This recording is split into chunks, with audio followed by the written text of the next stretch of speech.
Hi hello ನಮಸ್ತೆ friends, ಎಲ್ಲರೂ ಹೇಗಿದ್ದೀರಿ? ಆರಾಮಾಗಿದ್ದರೆ? ನಾನು ಕೂಡ ಆರಾಮಾಗಿದ್ದೀನಿ. ಇವತ್ತು ನಾನು ಕೇವಲ 10 ನಿಮಿಷದಲ್ಲೇ ಮಾಡ್ಕೊಳೋಂಥ ಮಟನ್ ಬಿರಿಯಾನಿ ಮಾಡ್ತಾಯಿದ್ದೀನಿ. ತುಂಬಾ ಸುಲಭವಾಗಿರುತ್ತೆ ಮತ್ತು ತುಂಬ ಸಾಫ್ಟಾಗಿ ಮಟನ್ ಚೆನ್ನಾಗಿ ಬೆಂದು ಸೂಪರಾಗಿರುತ್ತೆ. ಯಾರೆಲ್ಲ ಸಬ್ಸ್ಕ್ರೈಬ್ ಮಾಡಿದೆ ನೋಡ್ತಿದ್ರು ದಯವಿಟ್ಟು ಸಬ್ಸ್ಕ್ರೈಬ್ ಮಾಡ್ಕೊಳ್ಳಿ, ಸಪೋರ್ಟ್ ಮಾಡಿ. ಬನ್ನಿ ಹೇಗೆ ಮಾಡೋಂತ ನೋಡೋಣ. ನೋಡಿ, ನಾನು ಒಂದು ಕುಕ್ಕರ್ನ ಕಾಯೋದಕ್ಕೆ ಇಟ್ಕೊಂಡಿದ್ದೀನಿ. ಇದಕ್ಕೆ ಕುಕ್ಕರು ಚೆನ್ನಾಗಿ ಕಾಯಲಿ. ಕಾದ ನಂತರ ಇದಕ್ಕೆ ಎಣ್ಣೆ ಹಾಕ್ಕೋಬೇಕು. ಮಟನ್ ಬೇಯಿಸ್ಕೊಳಕ್ಕೆ ಕುಕ್ಕರ್ ಆದ್ರೇ ಬೇಗ ಮಟನ್ ಬೇಯುತ್ತೆ. ಅದಕ್ಕೆ ನೀವು ಆದಷ್ಟು ಕುಕ್ಕರ್ ತೊಗೊಂಡ್ರೆ ಮಟನ್ನ ಬೇಯಿಸ್ಕೊಳ್ಳಿ. ಪಾತ್ರೆಯಲ್ಲಿ ಆದರೆ ಸರಿಯಾಗಿ ಬೆನ್ಯೋದಿಲ್ಲ, ಅದಕ್ಕೆ ಕುಕ್ಕರ್ನ ತೊಗೊಂಡ್ರೆ ಒಳ್ಳೆಯದು. ಇವಾಗ ಇದಕ್ಕೆ ಎಣ್ಣೆ ಹಾಕ್ಕೊಂಡಿದ್ದೀನಿ 2 ಸ್ಪೂನಷ್ಟು. ಇವಾಗ ಮಟನ್ ನೋಡಿ, ಮಟನ್ನ ಕ್ಲೀನಾಗಿ ಒಂದು 3-4 ಸಾರಿ ಕ್ಲೀನಾಗಿ ಇದರಲ್ಲಿರುವಂಥ ರಕ್ತ ಎಲ್ಲ ಕ್ಲೀನಾಗಿ ಹೋಗಬೇಕು. ವೈಟ್ ನೀರು ಥರ ಬರಬೇಕು. ಆ ಥರ ಬರುವವರೆಗೆ ಇದನ್ನು ಒಂದು 4-5 ಸಾರಿ ಕ್ಲೀನಾಗಿ ತೊಳ್ಕೊಂಡು ಹಾಕ್ಕೊಳ್ಳಿ ಒಗ್ಗರಣೆಗೆ. ಇಲ್ಲಾಂದರೆ ಸರಿಯಾಗಿ ಕ್ಲೀನಾಗಿ ತೊಳ್ಕೊಲಿಕ್ಕಂದರೆ ಅದು ಒಂಥರ ಸ್ಮೆಲ್ ಥರ ಬಂದುಬಿಡುತ್ತೆ. ಅದಕ್ಕೆ ನೀವು ಒಂದು 4-5 ಸಾರಿ ಆದರೂ ಕ್ಲೀನಾಗಿ ತೊಳ್ಕೊಂಡು ಯೂಸ್ ಮಾಡ್ಕೊಳ್ಳಿ. ಇವಾಗ ನೋಡಿ, ಎಣ್ಣೆಯಲ್ಲಿ ಚೆನ್ನಾಗಿ ಮಟನನ್ನು ಇದರ ಜೊತೆ ಚೆನ್ನಾಗಿ ಮಿಕ್ಸ್ ಮಾಡ್ಕೋಬೇಕು. ಮಟನ್ಗೆಲ್ಲ ಎಣ್ಣೆ ಎಲ್ಲ ಅಂಟ್ಕೊಳೋವಾಗ ಇದನ್ನ ಚೆನ್ನಾಗಿ ಮಿಕ್ಸ್ ಮಾಡ್ಕೋಬೇಕು. ನೋಡಿ, ಈ ಥರ ನೀಟಾಗಿ ಚೆನ್ನಾಗಿ ಮಿಕ್ಸ್ ಮಾಡ್ಕೋಬೇಕು. ಇದಾದ ನಂತರ ಇದಕ್ಕೆ ಸ್ವಲ್ಪ ಅರಿಶಿನ ಪೌಡ್ರ್ ಹಾಕ್ಕೊತಿದ್ದೀನಿ. ನೋಡಿ, ಅರಿಶಿನ ಪೌಡ್ರು ಆ್ಯಂಟಿಬಯೋಟಿಕ್. ಅರಿಶಿನ ಪೌಡ್ರ್ ಹಾಕ್ಕೊಂಡಿದ್ರೆ ತುಂಬ ಒಳ್ಳೆಯದು ಮತ್ತು ಮಟನ್ನು ಕೂಡ ಬೇಗ ಮತ್ತು ಸಾಫ್ಟಾಗಿ ಕೂಡ ಬೆನ್ಯುತ್ತೆ. ಅದಕ್ಕೆ ಆದಷ್ಟು ಸ್ವಲ್ಪ ಅರಿಶಿನ ಜಾಸ್ತಿ ಹಾಕ್ಕೊಂಡ್ರೂ ಒಳ್ಳೆಯದು. ಅದಾದ ನಂತರ ಇದಕ್ಕೆ ರುಚಿಗೆ ತಕ್ಕಷ್ಟು ಉಪ್ಪು ಹಾಕ್ಕೋಬೇಕು. ನೋಡಿ, ಜಾಸ್ತಿ ಆ ಮಟನ್ಗೆ ಎಷ್ಟು ಬೇಕೋ ಅಷ್ಟು ಸ್ವಲ್ಪನೇ ಉಪ್ಪು ಹಾಕ್ಕೊಳ್ಳಿ. ಜಾಸ್ತಿ ಹಾಕ್ಕೊಳಕ್ಕೆ ಹೋಗೋದು ಬೇಡ, ಅಷ್ಟೇ ಸ್ವಲ್ಪನೇ ಉಪ್ಪು ಹಾಕ್ಕೊಂಡ್ರೆ ಸಾಕು. ಅದು ಮಟನ್ಗೆ ಎಷ್ಟು ಬೇಕೋ ಅಷ್ಟು ಹಾಕ್ಕೊಳಕ್ಕಿಂತ ಇನ್ನೂ ಸ್ವಲ್ಪ ಕಡಿಮೆ ಹಾಕ್ಕೊಂಡ್ರೂ ಒಳ್ಳೆಯದು. ಉಪ್ಪು ಹಾಕ್ಕೊಂಡು ಬೇಯಿಸ್ಕೊಂಡ್ರೆ ಟೇಸ್ಟು ಚೆನ್ನಾಗಿರುತ್ತೆ. ನೀವು ಹಾಗೆ ಸಪ್ಪನ್ನು ಹಾಕ್ಕೊಂಡು ಬೇಯಿಸ್ಕೊಂಡ್ರೆ ಅದು ಬಿರಿಯಾನಿಯಲ್ಲಿ ತಿಂದಾಗ ಮಟನ್ ಸಪ್ಪೆ ಹತ್ತಿಬಿಡುತ್ತೆ. ಅದಕ್ಕೆ ಟೇಸ್ಟ್ ಅಷ್ಟೊಂದು ಚೆನ್ನಾಗಿರೋದಿಲ್ಲ. ಅದಕ್ಕೆ ಇದು ಮಟನ್ ಬೇಯಿಸ್ಕೊಂಡೋಗಿ ಇವಾಗಲೇ ಇದ್ರ ಜೊತೆ ಸ್ವಲ್ಪ ಉಪ್ಪು ಹಾಕ್ಕೊಂಡು ಬೇಯಿಸ್ಕೊಂಡ್ರೆ ಟೇಸ್ಟು ಕೂಡ ಚೆನ್ನಾಗಿರುತ್ತೆ.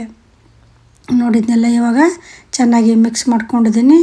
ಇವಾಗ ಕುಕ್ಕರ್ ಮುಚ್ಚಳ ಮುಚ್ಚಿ 4 ವಿಷಲ್ ಬರಬೇಕು. 4 ವಿಷಲ್ ಬರೋವರೆಗೂ ಇದನ್ನ ಕೂಗಿಸ್ಕೊತೀನಿ.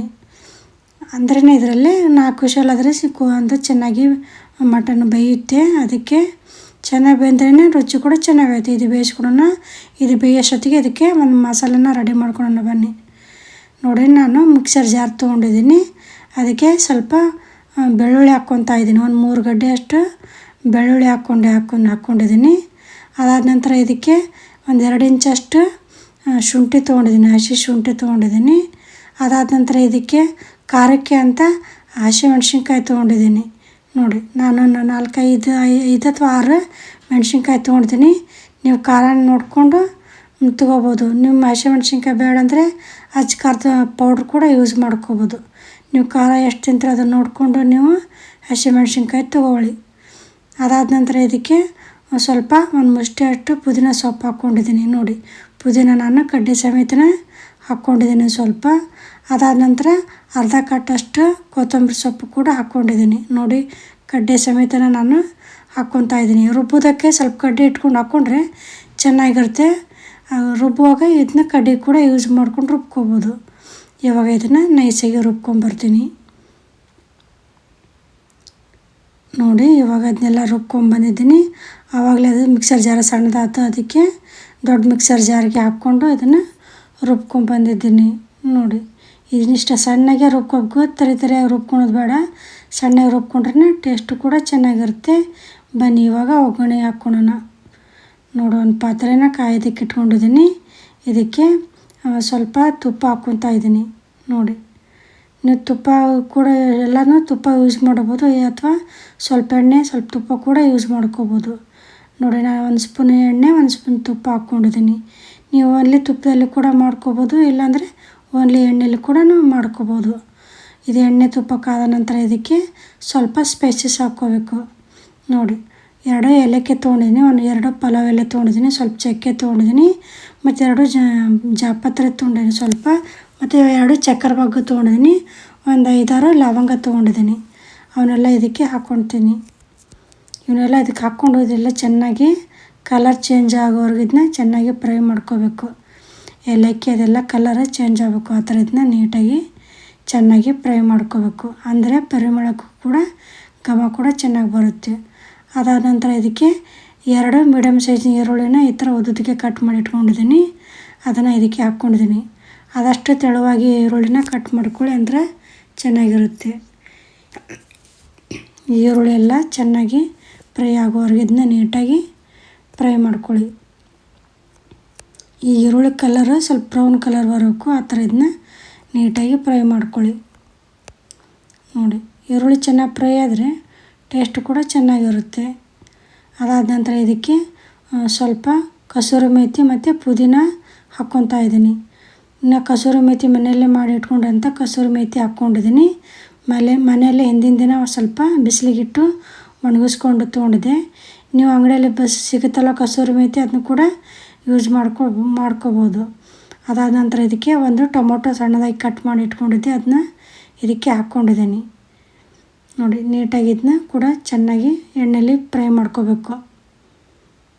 ನೀಟಾಗಿ ಫ್ರೈ ಮಾಡಿಕೊಂಡ್ರೆ ಟೊಮೊಟೊ ಬೇಗ ಬೆಳೆಯುತ್ತೆ. ಇವಾಗ ಇದಕ್ಕೆ ಸ್ವಲ್ಪ ಉಪ್ಪು ಹಾಕ್ಕೊಳ್ಳೋಣ. ಉಪ್ಪನ್ನ ನೋಡ್ಕೊಂಡು ಹಾಕ್ಕೊಳ್ಳಿ. ನಾನು ಇವಾಗ ರೈಸ್ಗೂ ಆಗೋಷ್ಟು ಇವಾಗಲೇ ಉಪ್ಪು ಹಾಕ್ಕೊಂಡ್ಬಿಟ್ಟಿದ್ದೀನಿ. ಇವಾಗ ಆಲ್ರೆಡಿ ನಾವು ಮತ್ತು ಮಟನ್ ಬೇಯಿಸ್ಕೊಂಡೋಗು ಹಾಕ್ಕೊಂಡಿದ್ದೀವಿ. ಈಗ ನೋಡಿಕೊಂಡು ಹಾಕ್ಕೊಳ್ಳಿ. ನೋಡಿ, ಇದನ್ನೆಲ್ಲನೂ ಚೆನ್ನಾಗಿ ಮಿಕ್ಸ್ ಮಾಡ್ಕೊಳ್ಳೋಣ. ಉಪ್ಪು ಹಾಕ್ಕೊಂಡು ಬೇಯಿಸ್ಕೊಂಡ್ರೆ ಟೊಮೊಟೊ ಅದೆಲ್ಲ ಈರುಳ್ಳಿ ಬೇಗನೆ ಫ್ರೈ ಆಗುತ್ತೆ, ಚೆನ್ನಾಗಿರುತ್ತೆ.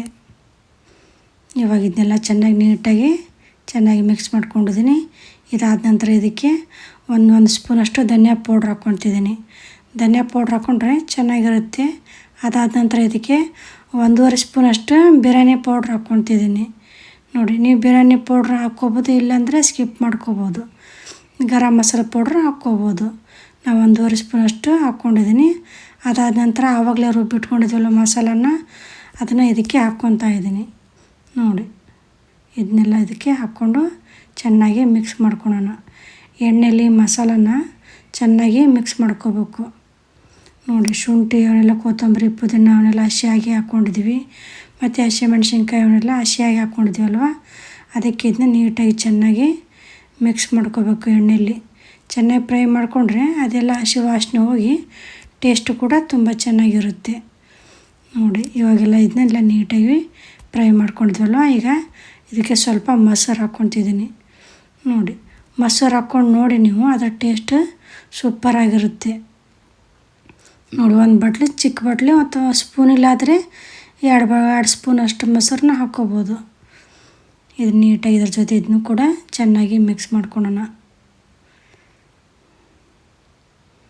ನೋಡಿ, ಚೆನ್ನಾಗಿ ಕಲರ್ ಚೇಂಜ್ ಆಗುತ್ತೆ. ನೋಡಿ, ಮೊಸರು ಹಾಕ್ಕೊಂಡ್ರೆ ಟೇಸ್ಟ್ ಕೂಡ ಚೆನ್ನಾಗಾಗುತ್ತೆ ಮತ್ತು ಮಟನ್ನು ಕೂಡ ಸಾಫ್ಟಾಗಿ ಚೆನ್ನಾಗಿ ಬೆಳೆಯುತ್ತೆ.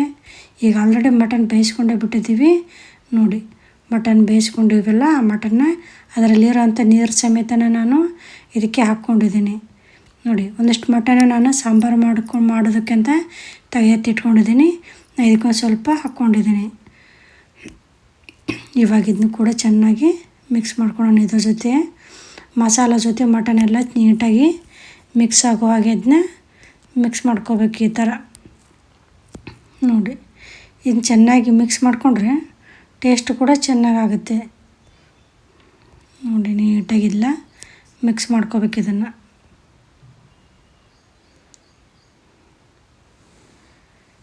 ಇವಾಗ ಇದನ್ನೆಲ್ಲ ನೀಟಾಗಿ ಮಿಕ್ಸ್ ಮಾಡ್ಕೊಂಡವಲ್ವ, ಮೊಸರು ಜೊತೆಯಲ್ಲಿ ಚೆನ್ನಾಗಿ ಮಿಕ್ಸ್ ಆಗಿದೆ. ಇವಾಗ ಇದಕ್ಕೆ ಅಕ್ಕಿನ ತೊಳೆದಿಟ್ಕೊಂಡಿದ್ದೀನಿ, ಅದನ್ನು ಇದಕ್ಕೆ ಹಾಕ್ಕೊತಿದ್ದೀನಿ. ನಾನು 3 ಗ್ಲಾಸ್ ಅಷ್ಟು ಬಾಸುಮತಿ ತೊಗೊಂಡಿದ್ದೀನಿ, 1 ಗ್ಲಾಸ್ ಅಷ್ಟು ಬುಲೆಟ್ ರೈಸ್ ಹಾಕ್ಕೊಂಡಿದ್ದೀನಿ. ನೀವು ಎಲ್ಲ ಬಾಸುಮತಿಯಲ್ಲೂ ಕೂಡ ಹಾಕ್ಕೋಬೋದು, ಎಲ್ಲ ಅಕ್ಕಿನೂ. ಇಲ್ಲ ಅದನ್ನ ಅರ್ಧ ಕೂಡ ಹಾಕ್ಕೋಬೋದು. ಇಲ್ಲ ಓನ್ಲಿ ಬುಲೆಟ್ ರೈಸ್ ಅಥವಾ ಸೋನಾ ಮಸೂರಿ ಅಕ್ಕಿನ ಕೂಡ ಹಾಕ್ಕೋಬೋದು. ನಿಮ್ಗೆ ಯಾವ್ದು ಇಷ್ಟ ಆಗುತ್ತೋ ಅದನ್ನು ಹಾಕ್ಕೊಂಡು ಮಾಡ್ಕೋಬೋದು. ಯಾವ್ದು ಹಾಕ್ಕೊಂಡ್ರೂ ಅನ್ನ ರೈಸ್ ಸೂಪರಾಗಿ ಆಗುತ್ತೆ, ಬಿರಿಯಾನಿ ಚೆನ್ನಾಗೇ ಆಗುತ್ತೆ. ಇದನ್ನೆಲ್ಲ ನೀಟಾಗಿ ಚೆನ್ನಾಗಿ ಇದ್ರ ಜೊತೆ ಮಿಕ್ಸ್ ಮಾಡ್ಕೋಬೇಕು. ಅಂದರೆ ಈ ಥರ ಮಿಕ್ಸ್ ಮಾಡಿಕೊಂಡ್ರೆ ರೈಸು ಉದುರಾಗಿ ನೀಟಾಗಿ ಚೆನ್ನಾಗಿ ಬರುತ್ತೆ. ಅದಕ್ಕೆ ಇದರಲ್ಲಿ ಹಾಕ್ಕೊಂಡಿನಿ. ಈ ಥರ ಮಿಕ್ಸ್ ಮಾಡಿನೇ ಹಾಕ್ಕೊಂಡ್ರೆ ಚೆನ್ನಾಗಿರುತ್ತೆ, ಅಂದರೆ ರೈಸ್ ಉದುರಾಗಿ ನೀಟಾಗಿ ಬರುತ್ತೆ. ಇವಾಗ ಇದಕ್ಕೆ ನೀರು ಹಾಕ್ಕೊತಿದ್ದೀನಿ. ನೀವು ಎಷ್ಟು ಗ್ಲಾಸ್ ಅಕ್ಕಿ ತೊಗೊಂಡಿದ್ರೋ ಅದರ ಡಬಲ್ ನೀರು ಹಾಕ್ಕೊಳ್ಳಿ. ರೈಸ್ನೇನು ಅಕ್ಕಿನೇನು ಜಾಸ್ತಿ ಹೊತ್ತು ನೆನೆಕ್ಕೆ ಇಟ್ಕೊಂಡಿಲ್ಲ, ಮಾಡೋವಾಗ ತೊಳ್ಕೊಂಡು ತೊಗೊಂಡಿದ್ದೀನಿ. ಇವಾಗ ಇದನ್ನು ನೀಟಾಗಿ ಒಂದು ಸಾರಿ ಮಿಕ್ಸ್ ಮಾಡ್ಕೋಬೇಕು ಎಲ್ಲನೂ. ಅಕ್ಕಿನ ಫ್ರೈ ಮಾಡ್ಕೊಂಡಿರ್ತೀವಲ್ಲ ಮಸಾಲೆ ಜೊತೆ, ಅದಕ್ಕೆ ಅಲ್ಲಲ್ಲಿ ಗಂಟಾಗಿ ಕುತ್ಕೊಂಡ್ಬಿಟ್ಟಿರುತ್ತೆ. ಅದಕ್ಕೆ ಇದನ್ನ ನೀರು ಹಾಕಿದಾಗ ಒಂದು ಸಾರಿ ನೀಟಾಗಿ ಎಲ್ಲನೂ ಮಿಕ್ಸ್ ಮಾಡ್ಕೋಬೇಕು. ನೋಡಿ ಸುತ್ತಕ್ಕೂ ಎಲ್ಲನೂ ನೀಟಾಗಿ ಇದನ್ನ ಮಿಕ್ಸ್ ಮಾಡ್ಕೋಬೇಕು. ಇಲ್ಲಾಂದರೆ ಅಲ್ಲೇ ಕೂತ್ಕೊಂಡು ಸೀದ್ಬಿಡುತ್ತೆ. ಅದಕ್ಕೆ ಇದನ್ನ ನೀರು ಜೊತೆ ಚೆನ್ನಾಗಿ ಮಿಕ್ಸ್ ಆಗೋ ಹಾಗೆ ಇವಾಗಲೇ ಇದನ್ನು ಮಿಕ್ಸ್ ಮಾಡ್ಕೋಬೇಕು. ರೈಸ್ ಆಗಿಂದಾಗ ಮಿಕ್ಸ್ ಮಾಡ್ಕೊಳಕ್ಕೆ ಬರೋದಿಲ್ಲ ಕುದಿಯುವಾಗ. ಮತ್ತು ಅವಾಗ ಮಿಕ್ಸ್ ಮಾಡ್ಕೊಳಕ್ಕಾದ್ರೆ ರೈಸ್ ಕಟ್ ಆಗಿಬಿಡೋ ಚಾನ್ಸ್ ಇರುತ್ತೆ. ಅದಕ್ಕೆ ಇವಾಗಲೇ ಇದನ್ನ ನೀರಿದ್ದಾಗೇ ಮಿಕ್ಸ್ ಮಾಡ್ಕೊಂಬಿಡಬೇಕು. ಇವಾಗ ಇದನ್ನ ಒಂದು ಮುಚ್ಚಳ ಮುಚ್ಚಿ ಬೇಯಿಸ್ಕೊಳೋಣ. ನೋಡಿ ಇವಾಗ ಇದನ್ನ ಸ್ವಲ್ಪ ಹೊತ್ತಾಗಿದೆ. ಇದನ್ನ ಮುಚ್ಚಳ ನೋಡ್ತೀನಿ. ನೋಡಿ ಇವಾಗಲೇ 70% ಅಷ್ಟು ಅನ್ನ ಎಲ್ಲ ರೈಸ್ ಬಿರಿಯಾನಿ ಬೆಂದಿದೆ. ನೋಡಿ ಇನ್ನೂ ಸ್ವಲ್ಪ ನೀರಿದೆ, ಅಷ್ಟೇ ಆದರೆ ಆಯಿತು. ಇವಾಗ ಒಂದು ಸಾರಿ ಇದನ್ನ ಸ್ವಲ್ಪ ನಿಧಾನಕ್ಕೆ ಈ ಥರ ಮಿಕ್ಸ್ ಮಾಡ್ಕೊಳೋಣ. ಕುಕ್ಕರಲ್ಲಾದರೆ ಬೇಗನೆ ಆಗಿಬಿಡುತ್ತೆ. ಅದು ಈ ಥರ ಯಾವ ಜಂಜಾಟ ಇರೋದಿಲ್ಲ. ಇದ್ರ ಪಾತ್ರೆಯಲ್ಲಾದರೆ ಸ್ವಲ್ಪ ದಮ್ ಕಟ್ಕೋಬೇಕಲ್ವ, ಅದಕ್ಕೆ ಇದನ್ನು ಇನ್ನೊಂದು ಸ್ವಲ್ಪ ಹೊತ್ತು ಬೇಯಿಸ್ತೀನಿ. ಇನ್ನೊಂದು 2 ನಿಮಿಷ ಬೇಯಿಸ್ಕೊಳ್ಳೋಣ. ನೋಡಿ ಇವಾಗ 2 ನಿಮಿಷ ಆಗಿದೆ. 2 ನಿಮಿಷ ಆಗಿಂದ ಇದಕ್ಕೆ ದಮ್ ಕಟ್ಕೊಳ್ಳೋಣ. ನೋಡಿ ಒಂದು ಪಾತ್ರೆಗೆ ಇದ್ರ ಮೇಲೆ ಒಂದು ಟವಲ್ ಇಟ್ಕೊಂಡಿದ್ದೀನಿ. ಚಿಕ್ಕ ಯಾವ್ದಾದ್ರು ಬಟ್ಟೆನ ಇಟ್ಕೋಬೇಕು. ಇಟ್ಕೊಂಡು ಇದ್ರ ಮೇಲೆ ಭಾರವಾಗಿರೋಂಥದ್ದು ಇಡಬೇಕು. ಈ ಥರ ನೋಡಿ, ಈ ಥರದ್ದು ಏನಾದ್ರು ಭಾರ ಇರಬೇಕು. ಆ ಥರದ್ದು ಇದ್ರ ಮ್ಯಾಗ ಪಾತ್ರೆ ಮ್ಯಾಗ ಇಟ್ಕೊಂಡು ದಮ್ ಕಟ್ಕೊಬೇಕು. ನೋಡಿ ಇದನ್ನು ದಮ್ ಕಟ್ಕೊಂಡು ಒಂದು ಪ್ಲೇಟಿಗೆ ಹಾಕ್ಕೊಂಬರ್ತೀನಿ. ಅಷ್ಟೊತ್ತಿಗೆ ನೀವು ಒಂದು ಟಿಪ್ಸ್ನ ನೋಡ್ಕೊಂಬನ್ನಿ.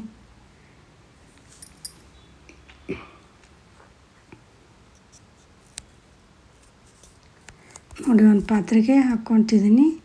ನೋಡಿ ಸೂಪರಾಗಿ ಬಂದಿದೆ, ಚೆನ್ನಾಗಿರುತ್ತೆ. ನೋಡಿ ಮಟನ್ ಎಲ್ಲ ಸಾಫ್ಟಾಗಿ ಸೂಪರಾಗಿ ಬಂದಿತ್ತು. ನೀವು ಕೂಡ ಖಂಡಿತ ಟ್ರೈ ಮಾಡಿ. ಹೇಗಿತ್ತು ಅಂತ ಕಮೆಂಟ್ ಮಾಡಿ ತಿಳಿಸಿ. ಯಾರೆಲ್ಲ ಸಬ್ಸ್ಕ್ರೈಬ್ ಮಾಡದೆ ನೋಡ್ತಿದ್ರೋ ದಯವಿಟ್ಟು ಸಬ್ಸ್ಕ್ರೈಬ್ ಮಾಡ್ಕೊಳ್ಳಿ, ಸಪೋರ್ಟ್ ಮಾಡಿ. ಇದಕ್ಕೆ ಮೇಲ್ಗಡೆಗೆ ಸ್ವಲ್ಪ ಕೊತ್ತಂಬರಿ ಸೊಪ್ಪು ಹಾಕ್ಕೊಂಡಿದ್ದೀನಿ. ಇದ್ರ ಜೊತೆ ನೀವು ಬೇಕಿದ್ದರೆ ಮೊಸರು ಬಜ್ಜಿ ಕೂಡ ಮಾಡ್ಕೋಬೋದು. ನಾನು ಹಿಂದಿನ ವಿಡಿಯೋದಲ್ಲಿ ಮೊಸರು ಬಜ್ಜಿ ಮಾಡೋದನ್ನು ತೋರಿಸಿದ್ದೀನಿ, ನೀವು ಅದನ್ನು ಕೂಡ ನೋಡ್ಬೋದು. ಮತ್ತು ಇದ್ರ ಜೊತೆ ನಾನು ಮಟನ್ ಸಾಂಬಾರು ಮಾಡ್ಕೊಂಡಿದ್ದೀನಿ. ನೋಡಿ ಆವಾಗಲೇ ಜಾಸ್ತಿ ಬೇಯಿಸ್ಕೊಂಡಿದ್ನಲ್ವ, ಅದನ್ನ ಸ್ವಲ್ಪ ತಗೊಂಡು ಮಟನ್ ಸಾಂಬಾರು ಮಾಡ್ಕೊಂಡಿದ್ದೀನಿ. ಒಂದಿಷ್ಟು ಅರ್ಧ ಭಾಗ ಬಿರಿಯಾನಿಗೆ ಹಾಕ್ಕೊಂಡಿದ್ದೀನಿ. ನೋಡಿ ಸೂಪರಾಗಿರುತ್ತೆ. ನೋಡಿ ಮೊಸರು ಬಜ್ಜಿ ನೀವು ಹಾಗೆ ಕೂಡ ತಿನ್ಬೋದು ಬಿರಿಯಾನಿನ. ಇದ್ರ ಜೊತೆ ಮಟನ್ ಸಾಂಬಾರು ಖಾರ ತಿನ್ನೋರಾದರೆ ಇದ್ರ ಜೊತೆ ಸಾಂಬಾರು ಹಾಕ್ಕೊಂಡು ತಿನ್ಬೋದು. ಹಾಗೆ ತಿಂದ್ರೂ ಸೂಪರಾಗಿರುತ್ತೆ, ಚೆನ್ನಾಗಿರುತ್ತೆ. ನೀವು ಕೂಡ ಖಂಡಿತ ಟ್ರೈ ಮಾಡಿ. ದೇವರೆಲ್ಲರಿಗೂ ಒಳ್ಳೇದು ಮಾಡಿ.